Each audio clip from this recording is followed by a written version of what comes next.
हम लोग थोड़ा बहुत वेक्टर के बारे में पढ़ेंगे। वेक्टर के टाइप्स वगैरह हम लोग उन बातों पे नहीं जाएंगे, जो हमारे फिजिक्स के हिसाब से काम का है उतने से पोर्शन को हम लोग देखेंगे। ठीक है, देखो हमारे पास में ये एक्स एक्सिस है और ये वाई एक्सिस है। ठीक है, ये ओरिजिन है, इसको हम लोग ओ बोलते हैं। यहां पर कोई पॉइंट है मेरे पास, मान लो पी, इसके कोऑर्डिनेट्स मान लो 3,4 है। हम लोग एक्स और वाई लिख रहे हैं, इसलिए हम तीसरे कोऑर्डिनेट के फॉर्म में भी लिख सकते हैं। इस ओ को जब हम लोग पी से मिलाएंगे और इस तरफ इसका डायरेक्शन होगा, तो इसको हम लोग क्या बोलेंगे, position vector of point P.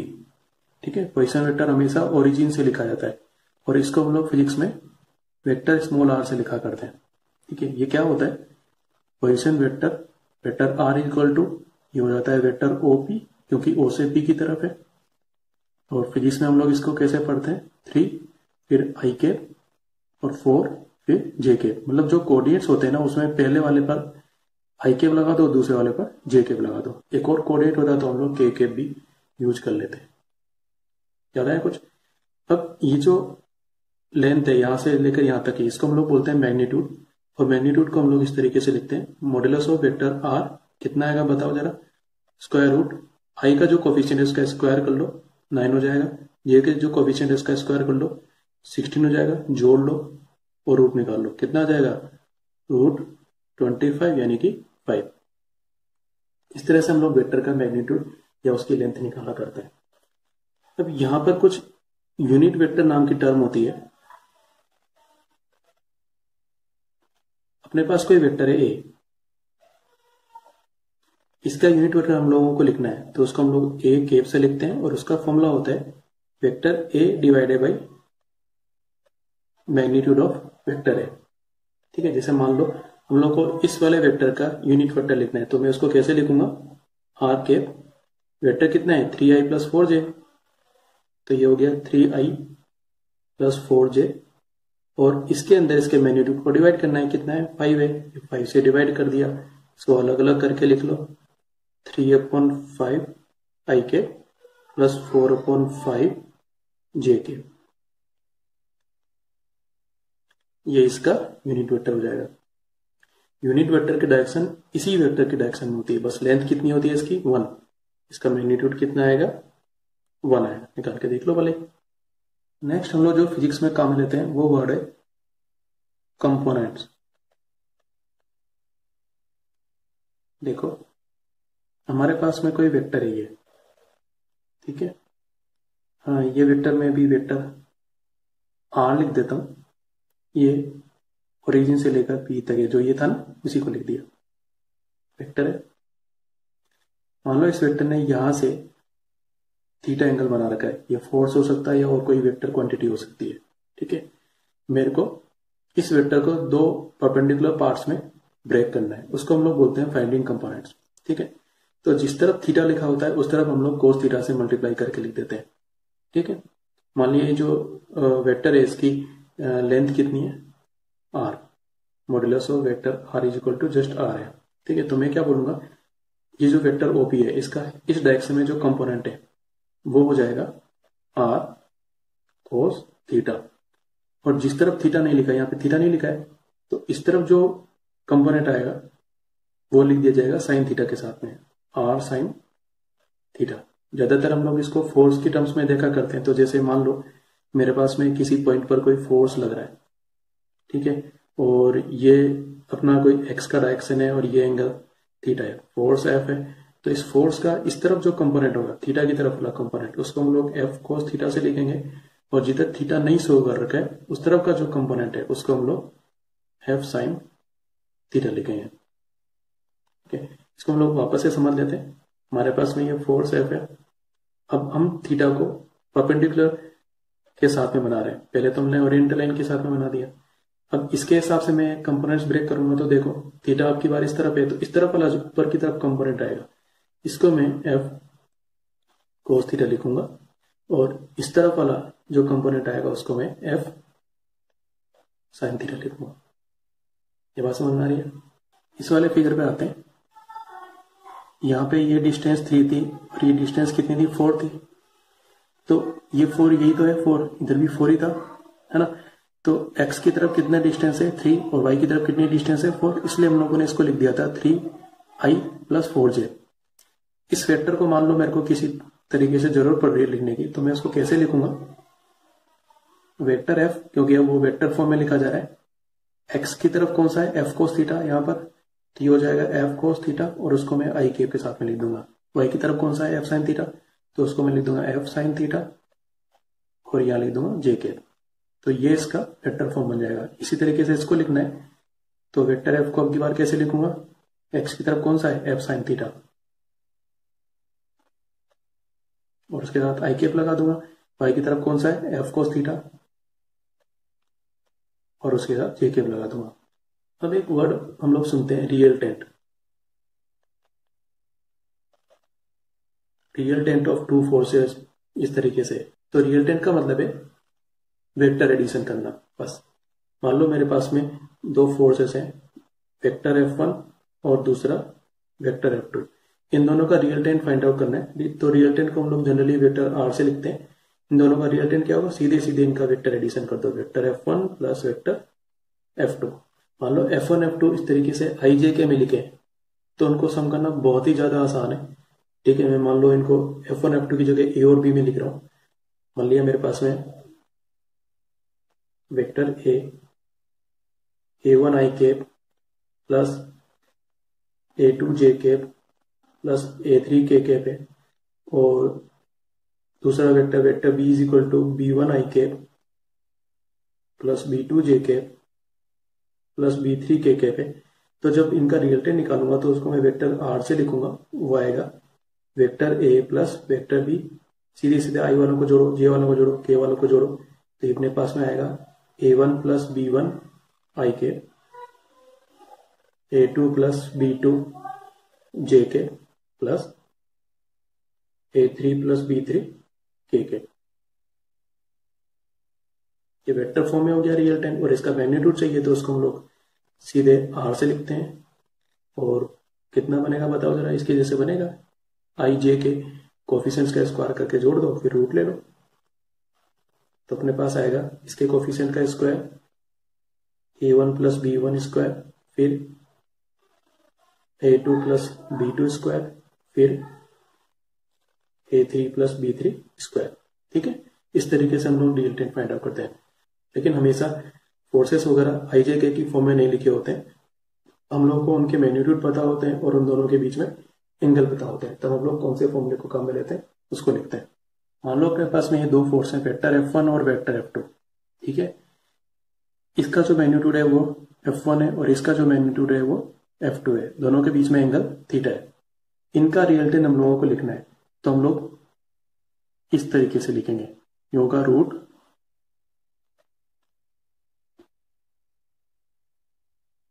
F1 square plus F2 square plus 2F1 F2 cos theta. ये रिजल्टेंट का मैग्नीट्यूड है।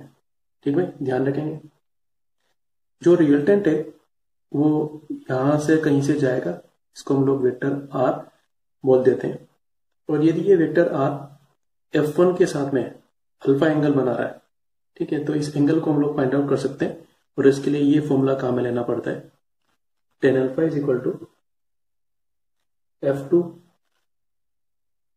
Sign theta divided by F1 plus F2 cos theta.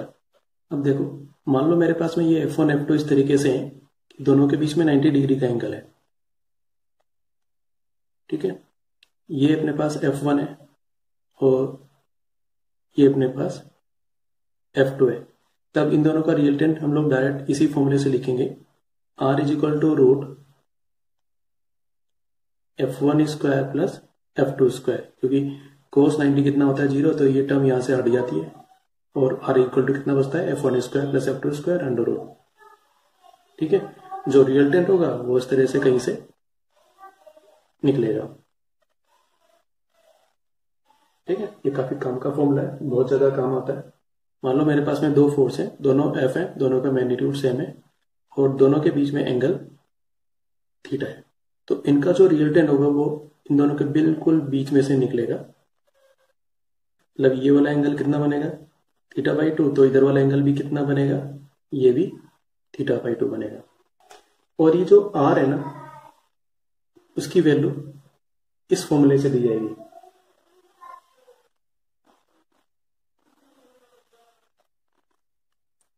ये बहुत ही काम का फॉर्मूला है, बहुत ज्यादा काम का फॉर्मूला है, मिस नहीं होना चाहिए। मान लो मेरे पास में 3 तरह के फोर्स हैं, वो इस तरीके से बाहर की तरफ लग रहे हैं, ठीक है। इन तीनों की वैल्यू सेम है और इनके बीच के जो सारे एंगल हैं ये सब 120 डिग्री 120 डिग्री 120 डिग्री के हैं। तो इनका जो रिजल्टेंट आएगा वो कितना आएगा, 0। ये हम लोग को डायरेक्ट एज ए रिजल्ट याद रखना है। अपने पास में 2 फोर्स हैं, ये फोर्स F1 है, ये फोर्स F2 है, ठीक है। दोनों के बीच में होगा कुछ एंगल। अब इन दोनों का जो रिजल्टेंट है इन दोनों के बीच में से निकलेगा। तो बीच का मतलब ये नहीं है कि जैसे ये मान लो एंगल 60 डिग्री है तो वो 30 डिग्री एंगल बनाते हुए निकलेगा, ऐसा नहीं है। ये तो केवल तभी होगा जब दोनों फोर्स बिल्कुल सेम होंगे, दोनों की वैल्यू बिल्कुल सेम होगी। यहाँ तो अलग अलग है, ये F1 है और ये F2 है, ठीक है। तो रिजल्टेंट तो इन दोनों के बीच में से कहीं से निकलेगा, लेकिन वो जो रिजल्टेंट है वो ज्यादा वाले फोर्स की तरफ होगा, मतलब उसके नजदीक होगा। जैसे मान लो अभी यहाँ पर मैं ये बोल देता हूँ कि F1 की वैल्यू F2 से ज्यादा है, मतलब ये वाला फोर्स ज्यादा है और ये वाला फोर्स कम है, तो जो रिजल्टेंट आएगा ना वो इस वाले फोर्स के नजदीक होगा। मतलब ये एंगल मान लो अल्फा है और ये एंगल बीटा है, तो अल्फा की वैल्यू बीटा से कम होगी। अब देखो अपने पास में कोई वेक्टर है, मान लो ये फोर्स है और ये राइट हैंड साइड डायरेक्शन में, इसके आगे में माइनस साइन लगा देता हूं, ठीक है। तो क्या होगा कि जो नया फोर्स आएगा वो मैग्नीट्यूड में तो इतना ही आएगा, लेकिन अब इसकी डायरेक्शन उल्टी हो जाएगी लेफ्ट हैंड साइड में, यानी कि फोर्स किस तरफ बनेगा, अब इस तरफ बनेगा। ये नेगेटिव वेक्टर का मतलब होता है। तो जब हम लोगों को ये पूछ रहा होता है कि vector F1 minus vector F2 क्या है, तो इसका मतलब है दरअसल हम लोग वेक्टर F1 में वेक्टर F2 के नेगेटिव को जोड़ रहे हैं, ये इसका मतलब है, ध्यान रखेंगे। अब देखो मान लो अपने पास में कोई पैरेललोग्राम है इस तरीके से, ये मान लिया F1 फोर्स है, ये F2 फोर्स है, ठीक है। तो इन दोनों का जो रिजल्टेंट है वो इस तरीके से इस वाले डायग्राम से रिप्रेजेंट किया जाएगा। तो ये जो वेक्टर है ये क्या है, ये है vector F1 plus vector F2, ये वाला वेक्टर, ये वाला वेक्टर, ठीक है। और जो ऊपर से नीचे की तरफ आने वाला डायगोनल है, मतलब ये वाला, ये ऊपर से नीचे की तरफ ध्यान रखना है, ये किसको रिप्रेजेंट करता है, ये इनके सब्ट्रैक्शन को रिप्रेजेंट करता है, vector F1 minus vector F2। Next है प्रोडक्ट ऑफ 2 वेक्टर्स। ये कैसे करते हैं, हमारे पास में 2 तरह के प्रोडक्ट होते हैं, एक तो डॉट प्रोडक्ट और दूसरा क्रॉस प्रोडक्ट। देखो मान लो अपने पास में 2 वेक्टर्स हैं, वेक्टर ए और वेक्टर बी। तो जब हम लोग ए डॉट बी लिखते हैं तो उसको हम लोग डॉट प्रोडक्ट बोलते हैं, और उसकी वैल्यू होती है magnitude of A magnitude of B cos theta. इसका जो आंसर आएगा वो वेक्टर नहीं आता। अब इसकी तरह के कुछ फॉर्मूले याद करके बताओ, फिजिक्स में कुछ याद है?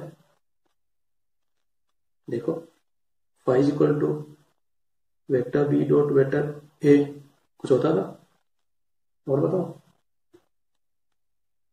Work done is equal to F dot P, था कुछ? Work done is equal to tau dot theta vector, था कुछ? याद करो इन सबको। P is equal to vector F dot vector B, काफी काम का फॉर्मूला है। P मतलब power, vector tau dot vector omega, काफी काम के फॉर्मूले भाई, भूल जाते हैं लोग। अब देखो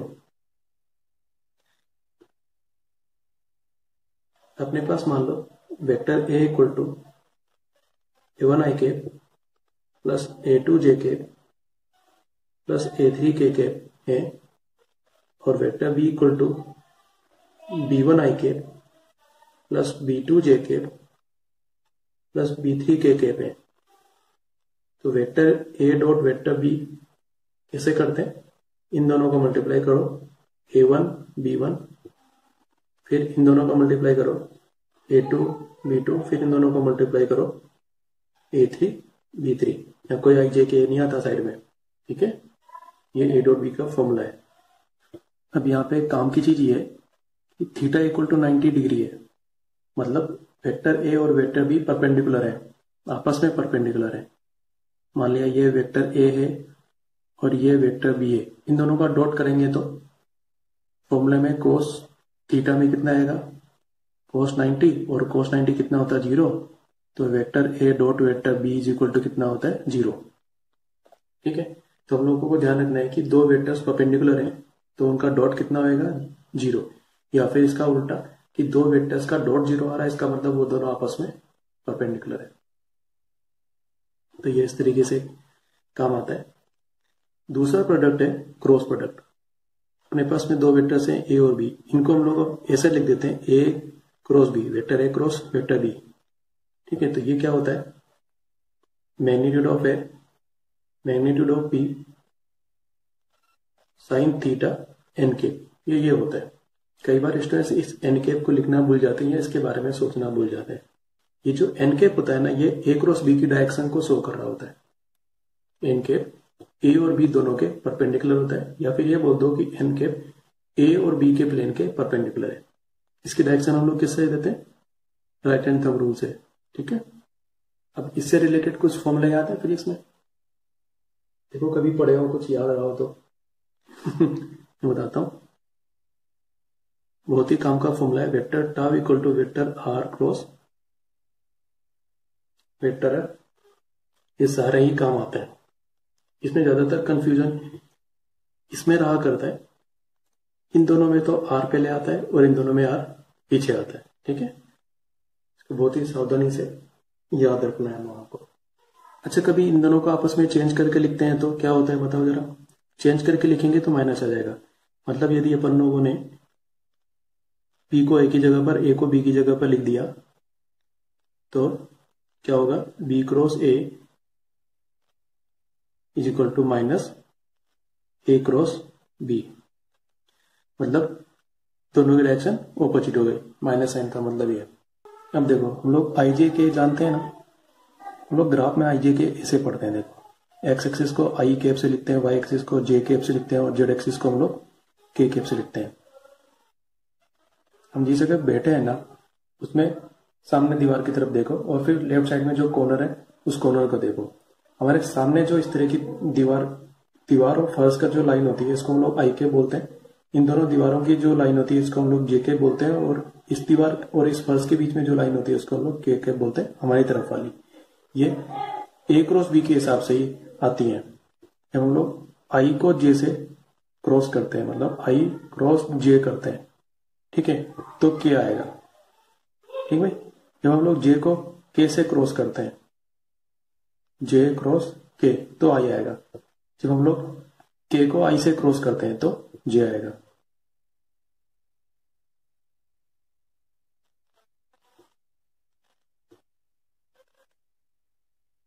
ठीक है, और उनकी डायरेक्शन किस तरीके से देते हैं, राइट हैंड थंब रूल को हम लोग एक बार समझ लेते हैं। जैसे मान लो अपने पास में ये दो वेक्टर हैं, ठीक है, ये वेक्टर A है, ये वेक्टर B है।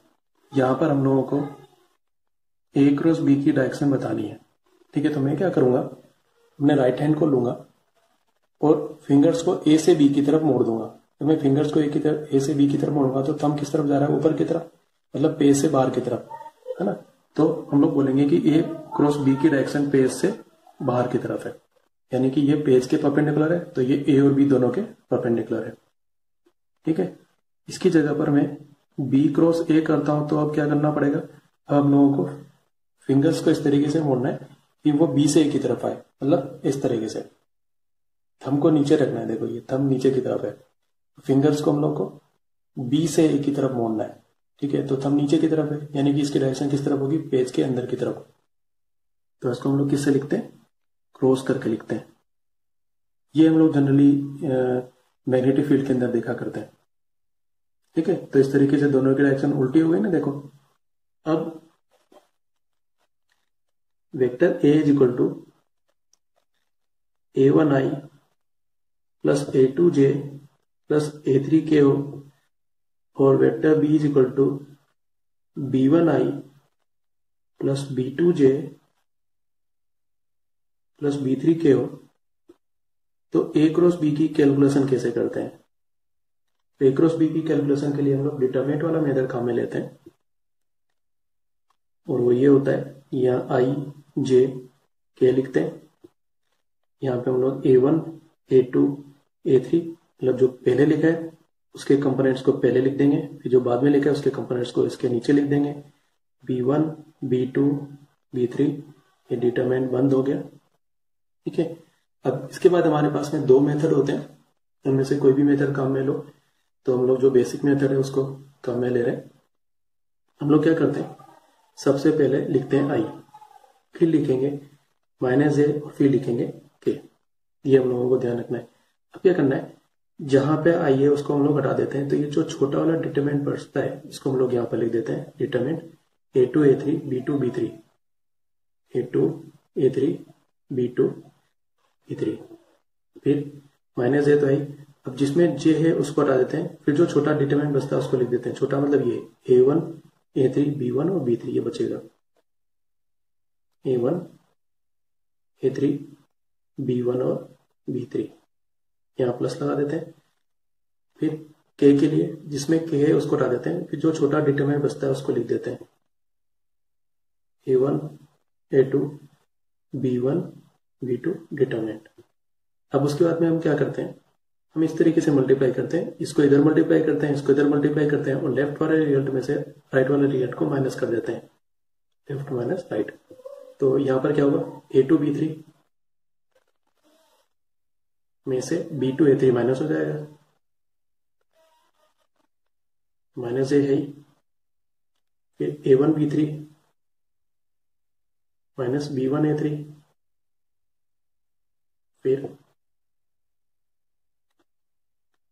a1 b2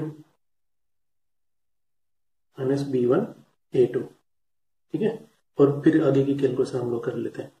यहाँ पे केप आ रहा है भाई, मैंने यहाँ पे केप नहीं लगाया, केप है यार, रहेगा। ठीक है, यहाँ पे जो माइनस साइन लगाया ना, ये मेथड के हिसाब से लगाया। ठीक है, अब इसी की कैलकुलेशन हम लोग दूसरे तरीके से भी करते हैं, और उसको हम लोग इस तरीके से सीखते हैं। मैं इसी को वापस से लिख रहा हूं यहाँ पर,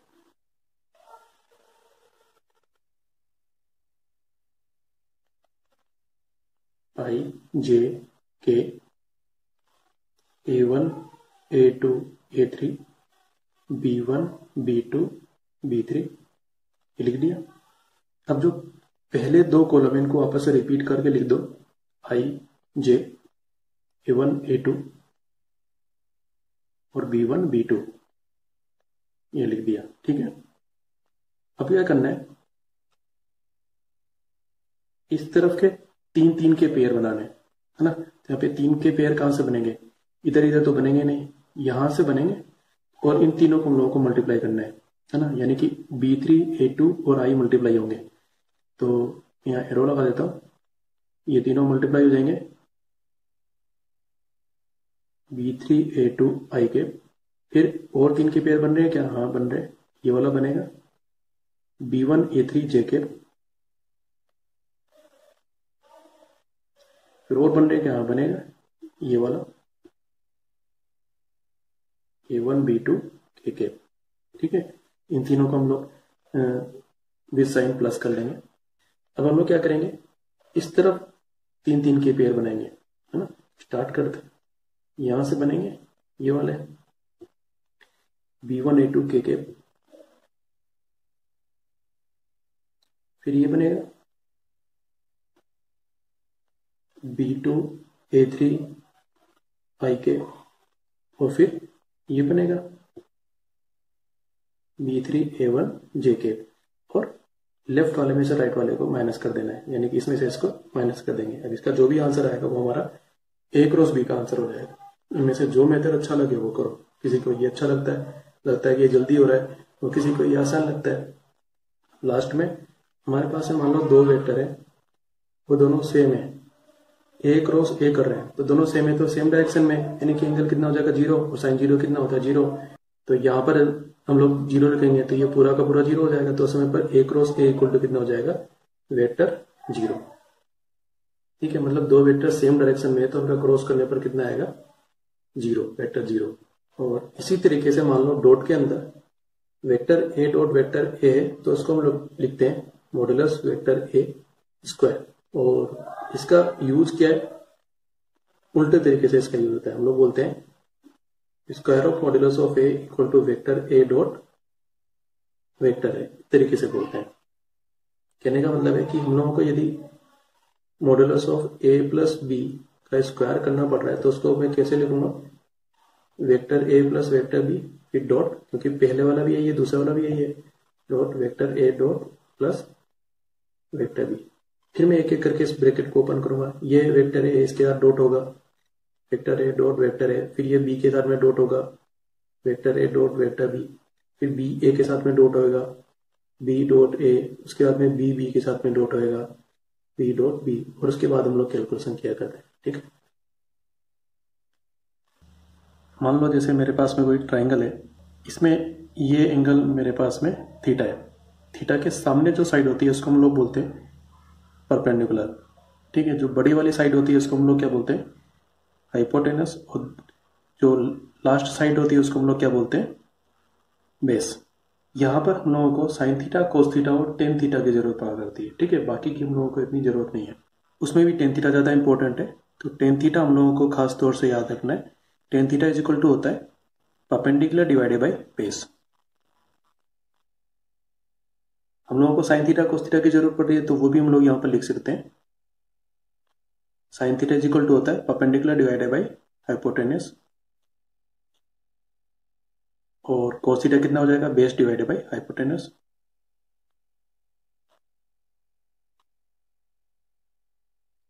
इसमें से यही ज़्यादा इंपॉर्टेंट है।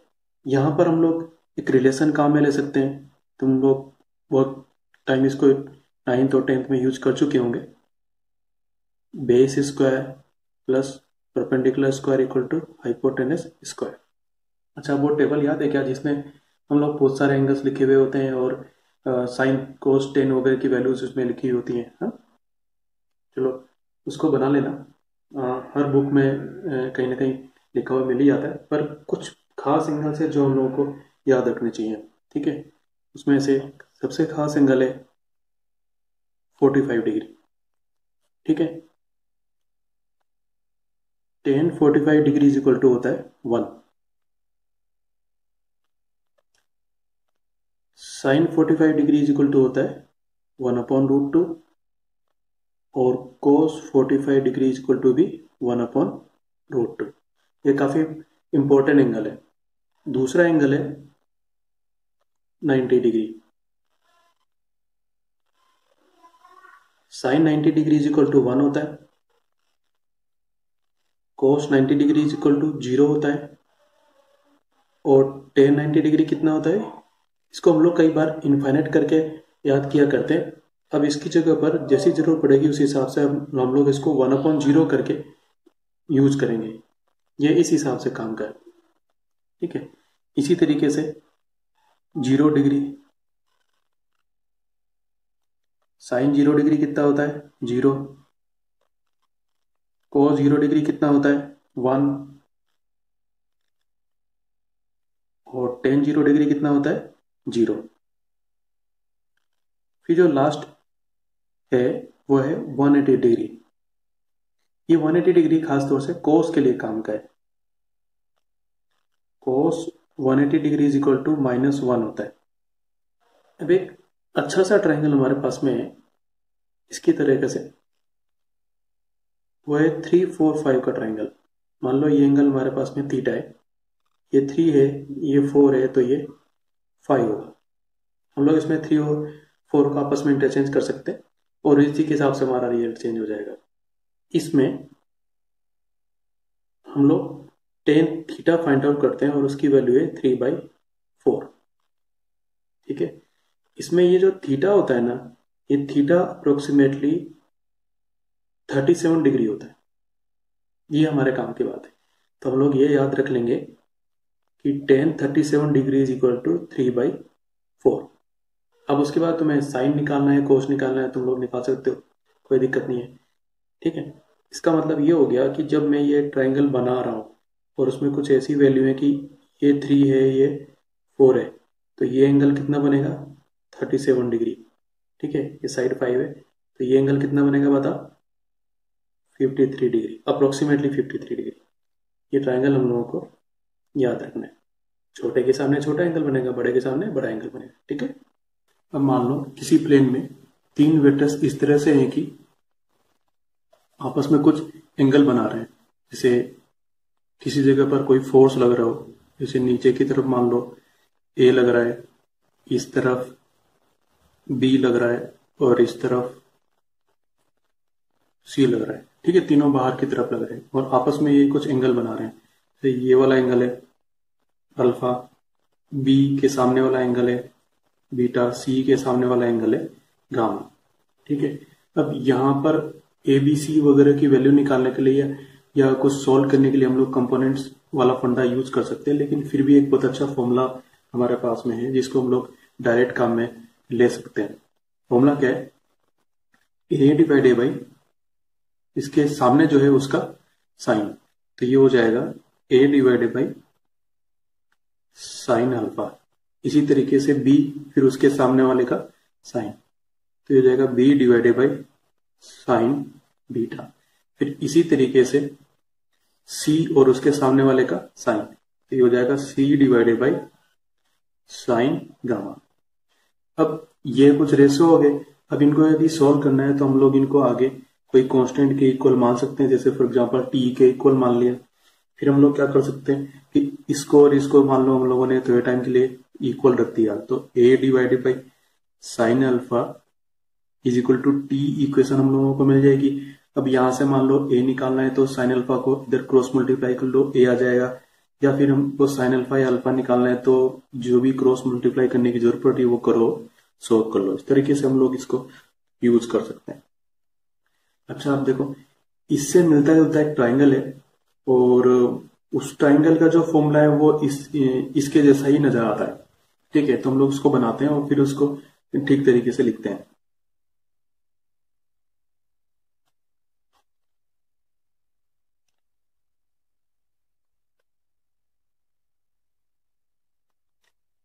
अपने पास ये ट्राइंगल है जिसके वर्टिसेस ए बी और सी है। ए के सामने वाली जो साइड है इसको स्मॉल ए से लिखते हैं, बी के सामने वाली जो साइड है इसको हम लोग स्मॉल बी से लिखते हैं, सी के सामने वाली जो साइड है इसको हम लोग स्मॉल सी से लिखते हैं। ठीक है,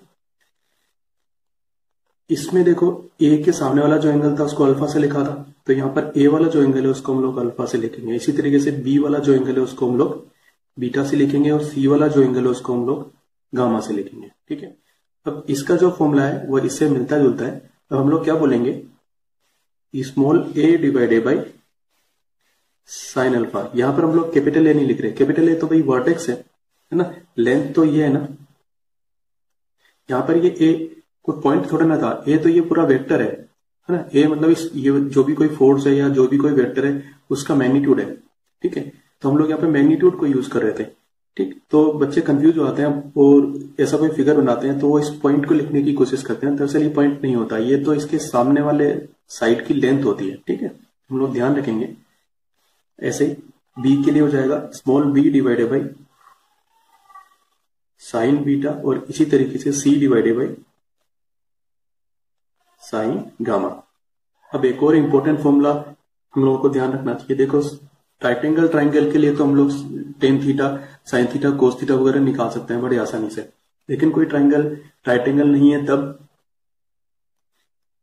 मान लो अपने पास कोई ट्राइंगल है इस तरीके से।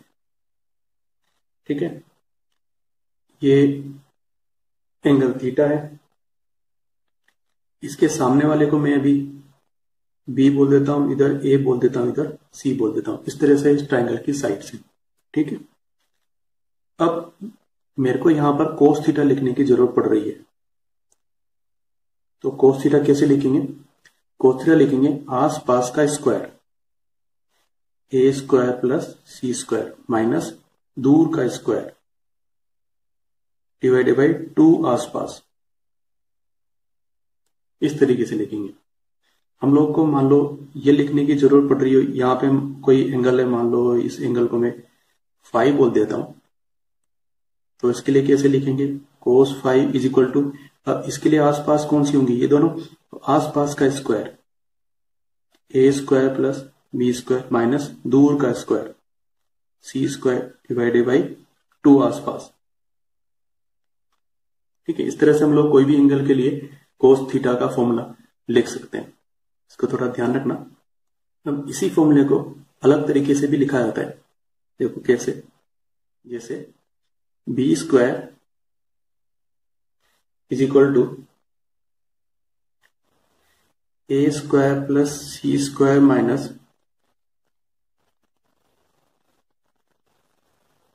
2ac cos theta. तो b कितना हो जाएगा? Root A square plus C square minus 2ac cos theta. इस तरीके से भी इस फॉर्मूले को लिखा जाता है।